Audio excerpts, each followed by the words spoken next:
Komisioni Evropian publikoi progres raportin për Shqipërinë duke analizuar të gjithë sektorët dhe progresin e bërë në periudhën shtator 2013 deri në tetor 2014. Në rekomandimet për Shqipërinë, Komisioni Evropian vë sërish theksin tek çështjet që lidhen me shtetin e së drejtës, luftën kundër krimit të organizuar e korrupsionit, si dhe nevojën e një reforme tërësore të sistemit gjyqësor në konsultim të ngushtë me Komisionin e Venecias. Duke vlerësuar situatën politike në vend, Komisioni thekson me rëndësi kritike që procesi i realizimit të reformave të shoqërohet nga një dialog konstruktiv mes qeverisë dhe opozitës, duke nënvizuar se të dyja palët duhet të sigurojnë që debati politik të zhvillohet së pari në parlament. Sipas Brukselit, qeveria duhet i garantojë të drejtat e kontrollit opozitës në parlament, ndërsa vetë opozita duhet të angazhohet në mënyrë konstruktive. Në parlament është i nevojshëm funksionimi i komisioneve hetimore, thuhet në raport. Komisioni Evropian konstaton se në gjykatën kushtetuese janë dërguar disa nisma të qeverisë nga opozita apo presidenti dhe kërkon zbatimin pa asnjë vonesë të vendimeve të kësaj gjykate. Duke analizuar luftën kundër korrupsionit, raport progresi vlerëson përparimin e bërë dhe reformat e ndërmarra nga qeveria. Nga ana tjetër, Komisioni Evropian vë theksin tek nevoja për hetime efikase mbi akuza për korrupsion. Duam të shohim hetime bindëse, ndjekje penale dhe dënime në të gjitha nivelet, thuhet në raport.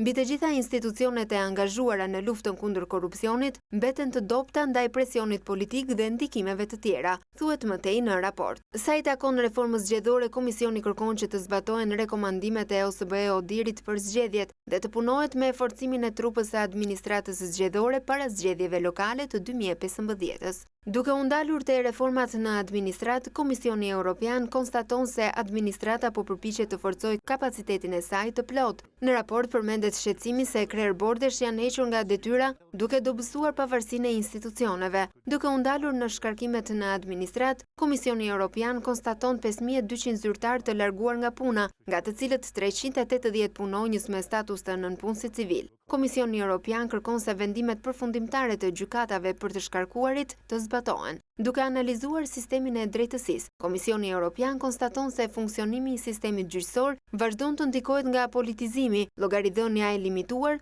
bashkëpunimi i varfër institucional, burime të pamjaftueshme dhe pengesa të tjera.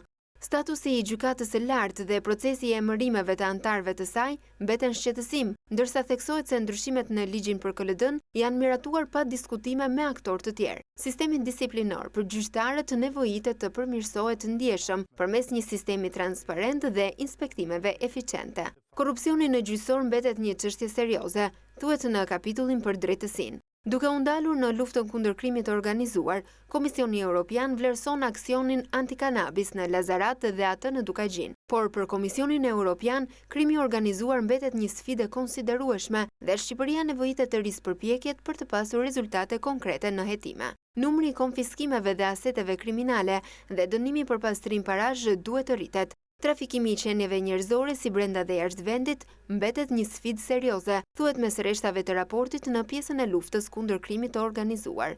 Në analizën e situatës ekonomike, progres raporti vlerëson se Shqipëria ka ruajtur stabilitetin makroekonomik, por ende përballet me sfida të rëndësishme. Zhbalancimet e vazhdueshme fiskale kanë shkaktuar rritje të borxhit publik, ndërsa për situatën energjetike në vend, Komisioni Evropian konstaton se ka patur pak progres në këtë fushë. Sektori i energjisë mbetet i brisht dhe i varur nga burimet hidrike me një nivel të lartë të humbjeve, normat e paqëndrueshme të faturave dhe borxhit të rënd financiar. Zgjidhja e mosmarrveshjes midis qeverisë dhe ÇEZ kontribuan për të hapur rrugën për reforma të mëtejshme të sektorit.